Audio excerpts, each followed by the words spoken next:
Sahabat bisnis dan profesional, hari ini saya akan bahas mengenai personal branding, sebuah konsep yang sangat penting bagi profesional maupun pebisnis untuk menjadikan produk kita, brand kita, maupun profesi kita semakin dikenal baik oleh customer maupun calon customer. Tujuannya adalah kita menjadi yang terbaik. Why? Harus personal branding. Ada 4 mengapa personal branding itu sangat penting. Yang pertama adalah untuk menjadikan atau membuat image kita semakin dikenal oleh masyarakat, customer maupun calon customer. Ingat, sahabat bisnis dan profesional, produk dan jasa ataupun personal yang semakin diingat, kemungkinan untuk menjadi pilihan utama customer akan semakin terbuka. Semua orang, semua perusahaan berlomba-lomba untuk menjadi yang terbaik. Karena yang terbaik dan kedua yang terbaik itulah yang diingat oleh customer maupun calon customer. Yang kedua adalah misi kita diketahui. Yang ketiga adalah values kita, nilai-nilai kita itu diketahui. Dengan mengetahui nilai-nilai kita, maka customer atau calon customer atau partner kita, calon partner kita akan mengerti diri kita, perusahaan kita, jasa kita dengan sangat baik sekali. Yang keempat adalah visi kita akan dikenal semakin baik. Semakin dikenal baik, kemungkinan kita akan semakin dicintai, produk kita akan disayangi, dan jasa kita akan diminati, sehingga tujuan dan sasaran yang ingin dicapai oleh kita sebagai personal, perusahaan maupun profesional akan semakin cepat untuk mencapai tujuan tersebut. Nah, akhirnya adalah kita cerita brand awareness. Semakin baik personal brandingnya kita tanamkan, maka sebagai individu sebagai brand, produk sebagai brand, jasa sebagai brand, merek-merek kita yang kita tanamkan atau yang melekat kepada produk dan jasa yang kita berikan akan semakin dikenal oleh masyarakat luas. Semakin dikenal oleh customer maupun calon customer yang sangat luas, maka kemungkinan menjadi partner atau menjadi customer akan semakin terbuka dibanding dengan jarang diketahui oleh customer maupun calon customer terhadap produk dan jasa yang kita berikan, ataupun secara profesional kita sebagai diri kita sendiri ingin menjadi apa. Nah, top of mind menjadi pilihan utama customer, ya. Ingat, produk dan jasa ataupun diri kita sendiri sebagai profesional, biasanya pilihan pertama dan kedua itulah yang mudah dicari dan selalu dicari oleh customer maupun calon customer. Jikalau kita menjadi pilihan nomor 3, 4, 5, 6, itu akan menjadi kesulitan bagi kita untuk dapat sukses lebih cepat. Ingin sukses lebih cepat, harus menjadi top of mind. Oleh karena itu, personal branding sangat penting sekali, ya. Banyak di industri fast food, di handphone, di otomotif, di soft drink, sport, dan sebagainya, luxury goods, ya semuanya ingin berlomba-lomba menjadi pilihan utama customer.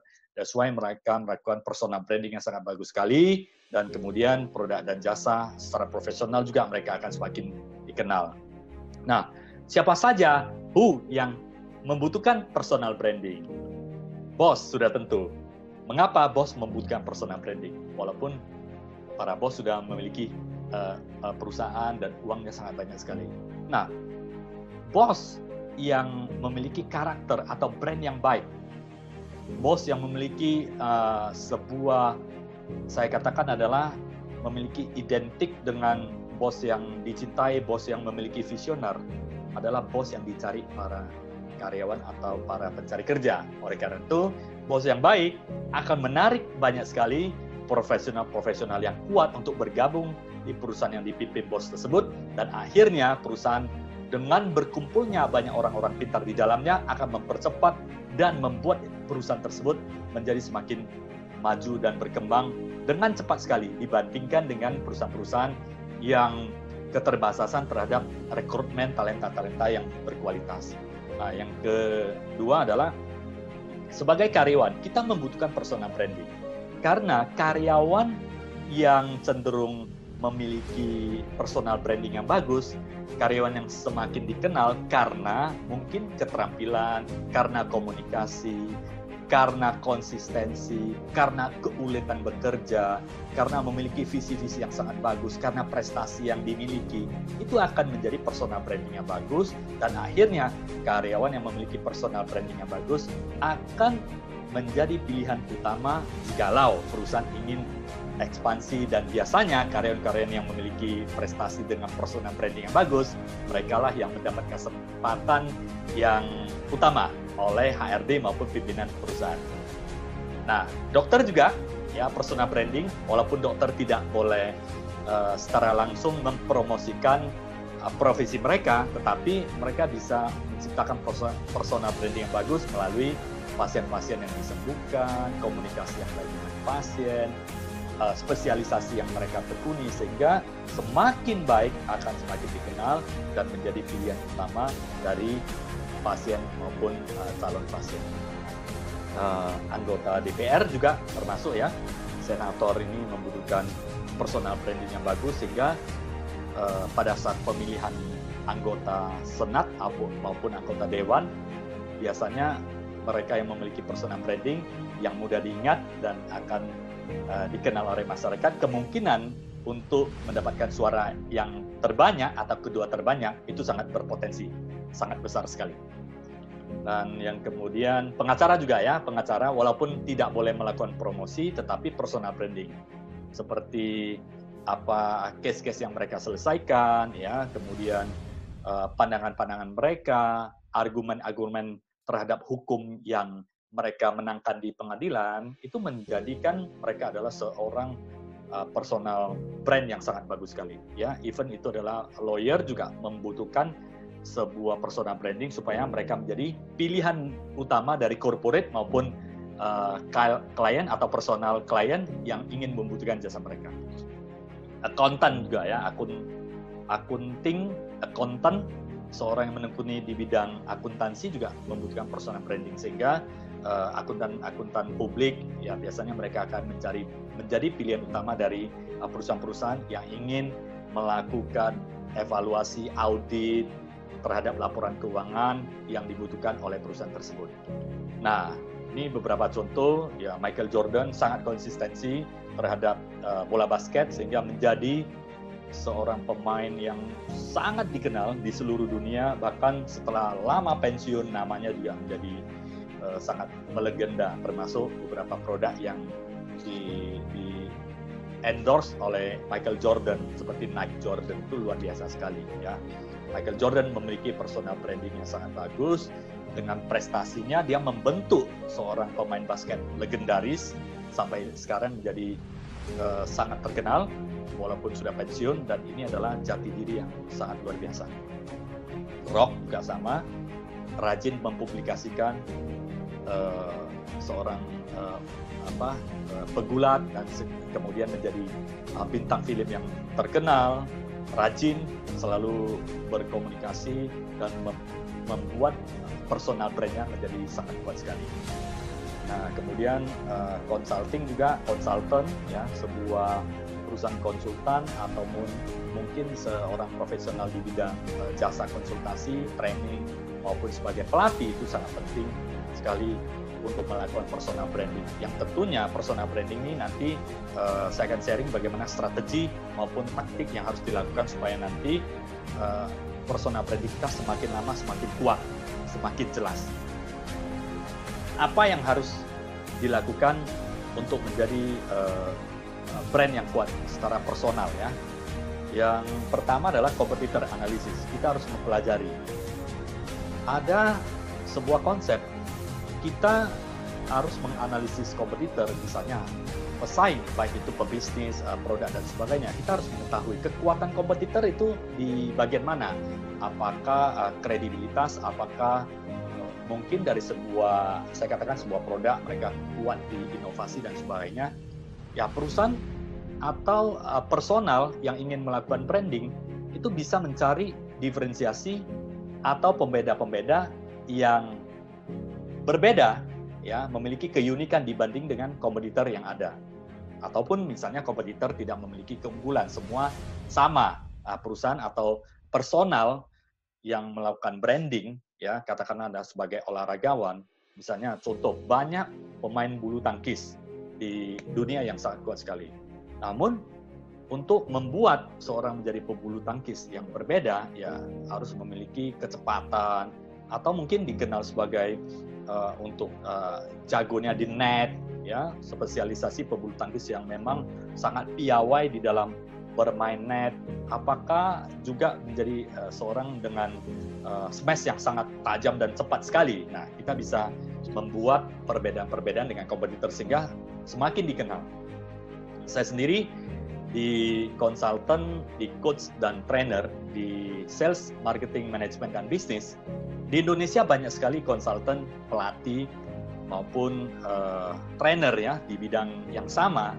Namun saya bersama dengan perusahaan saya, Trend Development Center, membuat sesuatu yang berbeda dengan para pelatih, konsultan, dan para trainer di bidang yang sama. Perbedaannya di mana? Saya memiliki konsep yang namanya STAR. Ya, konsep STAR, STAR Marketing, saya sudah buat buku di Gramedia dan sudah tersedia di seluruh Indonesia melalui toko buku Gramedia dan sudah bestseller. Itu merupakan konsep yang saya buat sengaja untuk berbeda. Namun perbedaan itu harus memiliki keunggulan, bukan hanya kepengen beda, tampil beda, tapi perbedaan itu biasa-biasa atau mungkin malah memiliki kelemahan dibanding dengan kompetitor yang ada. So, ingat, memiliki keunikan itu harus memiliki keunggulan dibandingkan dengan kompetitor yang ada. Jadi konsep saya semua STAR, ya, STAR Marketing yang sudah bestseller, yang sudah saya melakukan banyak pelatihan, kemudian coach, kemudian konsultasi untuk berbagai perusahaan di seluruh Indonesia dan sudah terbukti mampu membuat perusahaan menjadi maju dan berkembang dan tumbuh, ya, yang tentunya adalah tumbuh itu yang diinginkan oleh banyak pemilik perusahaan maupun top manajemen perusahaan. Itu yang diinginkan dan STAR Marketing bisa menjawab tantangan tersebut. Nah, setelah itu saya membuat satu konsep lagi, STAR Business, ya, yang tentunya lebih besar lagi, yang dimulai dari sebuah perusahaan idealnya harus memiliki atribut apa saja untuk supaya menjadi menuju profesional company. Saya senang kepada perusahaan TBK karena perusahaan TBK dengan sistematik good corporate governance, semua terbuka, sangat transparan dan sangat menghargai human resource di dalam organisasi dan selalu memikirkan ke depan. Benchmark tetap saya lebih suka terhadap perusahaan TBK. Nah, STAR Business itu adalah pendekatan sebuah konsep yang nilai-nilai perusahaan-perusahaan yang baik itu saya rangkumkan menjadi STAR Business, dan itu saya juga sudah melakukan banyak konsultasi dan training dan hasilnya sangat luar biasa sekali. Demikian juga STAR Leadership dan kemudian STAR Decision Making, STAR Komunikasi, dan seluruh STAR konsep yang saya miliki untuk membantu perusahaan menjadi maju dan berkembang. Di sanalah saya membuat sebuah perbedaan dibanding dengan kompetitor ataupun para konsultan, coach, dan trainer yang ada yang memiliki persamaan jasa sehingga memiliki sebuah keunikan yang menjadi customer akan mengingat.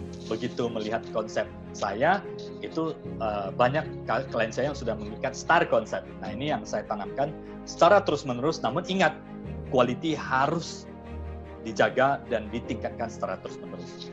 Nah, ingat, personal branding yang kuat, kita harus mampu menganalisis dan identifikasi customer kita. Siapa? Apakah customer kita membutuhkan quality? Kita harus berikan quality. Customer kita yang membutuhkan kecepatan, kita harus berikan kecepatan.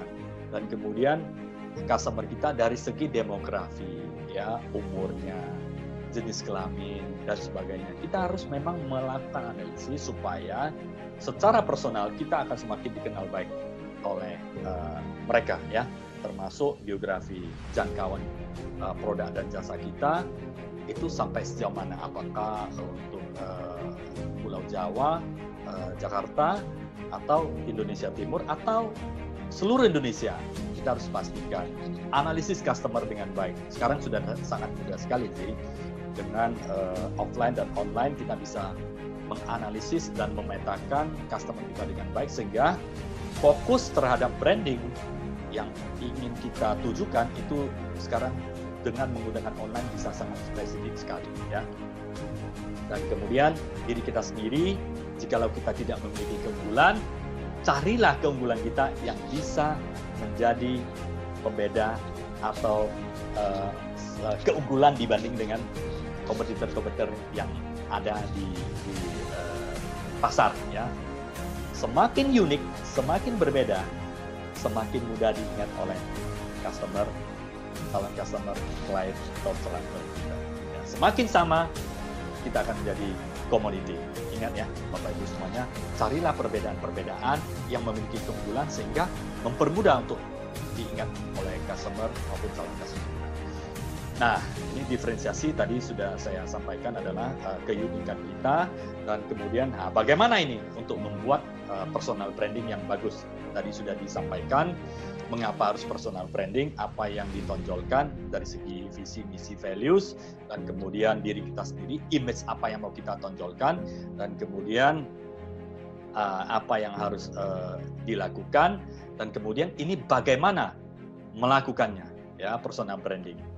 Strateginya bagaimana? Strateginya kita harus STP, ya, STP segmentasi kita memilih, karena dengan keterbatasan dari human resource maupun sumber daya yang ada di dalam organisasi, kita harus benar-benar segmented supaya nanti kita benar-benar fokus terhadap market yang kita inginkan, ya, baik itu sebagai politisi, sebagai dokter itu mau melayani dokter sebagai dokter anak, sebagai dokter kulit, atau ingin dikenal sebagai dokter ahli di epidemik, ya, sehingga kita akan fokus sehingga menjadi yang sangat terkenal di satu titik.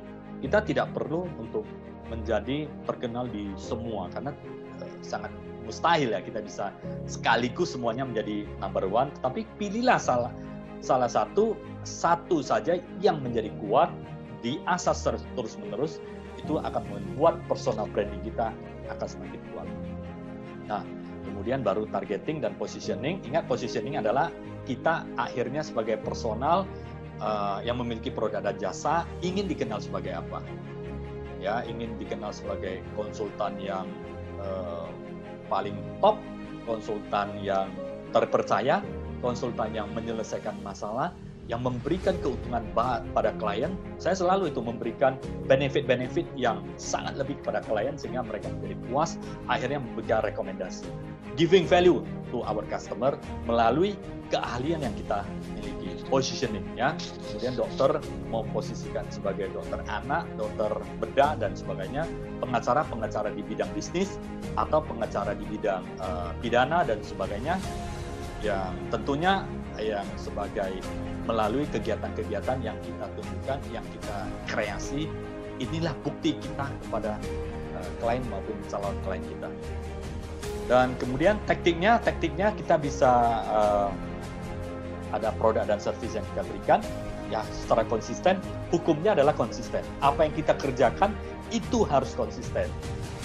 Di dalam personal branding yang kuat, kita harus konsisten terhadap produk yang kita berikan atau jasa yang kita berikan. Misalnya contoh, hari ini saya menjual sabun dan besok saya menjual tisu, dan kemudian 1 bulan kemudian saya menjual batu bara, dan kemudian 1 tahun kemudian saya menjual elektronik. Itu akan mengacaukan fokus saya. Oleh karena itu, saran saya untuk menjadi personal branding yang kuat, kita ingin dikenal sebagai apa, lakukan yang menjadi positioning kita secara terus-menerus. Saya fokus di marketing, bisnis, fokus secara terus-menerus, ya. Di teknik saya tidak ikut campur karena bukan core kompeten saya, tetapi untuk di marketing, manajemen dan bisnis saya fokus secara terus-menerus sehingga klien saya udah mengenal jasa yang saya berikan dan kemudian perusahaan yang saya kembangkan seperti apa. Mereka sudah cukup tahu terhadap item-item service yang saya berikan. Nah, kemudian yang saya katakan Michael Jordan juga, ya, pemain basket yang sangat baik sekali, menjadi legenda, membuat Chicago Bulls itu juara sebanyak, kalau tidak salah itu ada 6 kali dan sangat luar biasa. Nah, Michael sangat konsisten terhadap bola basket, walaupun dia bisa bermain bisbol, tetapi dia sangat fokus. Akhirnya menjadi legenda di satu titik. Kita cukup menjadi yang terbaik di satu titik daripada banyak yang kita ketahui dan kita bisa kerjakan, namun kita menjadi nomor 3, 4, 5. Kita bukan menjadi pilihan customer. Orang-orang atau profesional yang menjadi pilihan utama customer bisa mencapai sukses lebih cepat, apakah dari segi finansial, apakah dari segi nama, dan lain sebagainya. Jauh lebih cepat orang yang fokus ke satu titik yang menjadi core competence atau kekuatan mereka. Dan kemudian harga bisa sesuai dengan jasa, quality yang kita berikan atau produk yang kita berikan.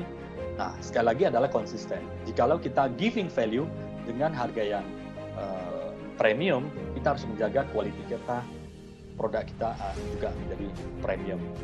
Distribusi personal branding kita, ya kita bisa melalui marketplace dan sebagainya. Sekarang sudah sangat mudah, produk dan jasa yang kita berikan, orang-orang mengenal kita sudah bisa ada online-nya, marketplace, maupun bisa menjadi kita membangun e-commerce sendiri. Dan kemudian melalui promosi juga konsisten ya, Bapak Ibu semuanya. Kunci di dalam personal branding adalah konsisten. Apa yang kita ucapkan, itulah yang kita kerjakan ya. Promosi bisa offline dan online. Offline itu seperti apa? Offline itu baliho, billboard dan sebagainya, brosur. Tapi nilainya kalau untuk baliho dan billboard bisa cukup tinggi. Sekarang ada yang sangat cepat dan murah, itu bisa melalui online ya, itu Facebook, Instagram, YouTube, semua. Namun ingat, apa yang kita komunikasikan harus memiliki satu positioning yang kuat, yang mencitrakan siapa diri kita sebenarnya, jasa apa yang kita berikan, dan produk apa yang kita berikan. Harus linear dan sangat konsisten. Dan kemudian people kita melayani seperti apa, dan kemudian proses yang kita berikan cepat, berkualitas, membuat orang menjadi senang, pertahankan secara terus-menerus, dan bukti fisik autentik yang kita berikan ya, yang autentik yang kita berikan, misalnya konsep, kemudian logo-logo kita, kemudian corporate kita, gedung kita di mana, sehingga menjadi ciri khas keberadaan kita sendiri untuk melayani customer maupun calon customer. Nah, bisa sekarang sudah sangat mudah sekali offline dan online ya. Kemudian ini yang paling penting ya di dalam personal branding, apa yang kita pikirkan dengan apa yang kita bicarakan, dengan apa yang kita lakukan harus konsisten ya. Mudah-mudahan dengan konsistensi yang kita berikan akan membuat kita semakin dikenal, produk jasa dan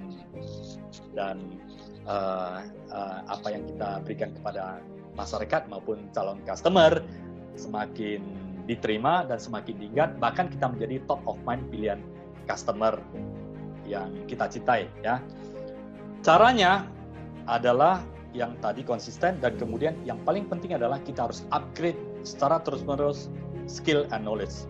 Karena bagaimanapun kompetitor atau perusahaan-perusahaan lain atau personal yang memiliki persamaan jasa dan produk yang kita berikan, mereka akan selalu upgrade kompetensi mereka. Oleh karena itu, skill and knowledge harus setelah dikembangkan, karena kalau kita tidak kembangkan skill and knowledge, keahlian dan pengetahuan kita, keunggulan kita akan semakin terkikis. So, jadikanlah keunggulan kita menjadi keunggulan yang sulit ditiru atau sulit dikejar oleh kompetitor, sehingga kita menjadi unggul dan tetap menjadi pilihan utama customer. Attitude selalu konsisten terhadap apa yang kita kerjakan, itu sangat penting sekali. Semoga apa yang saya sampaikan mengenai personal branding ini bermanfaat bagi Bapak Ibu semuanya dan membuat brand secara personal Bapak Ibu semakin kuat dan semakin dicintai oleh customer maupun calon customer. Terima kasih, salam sehat dan sukses selalu untuk kita semuanya.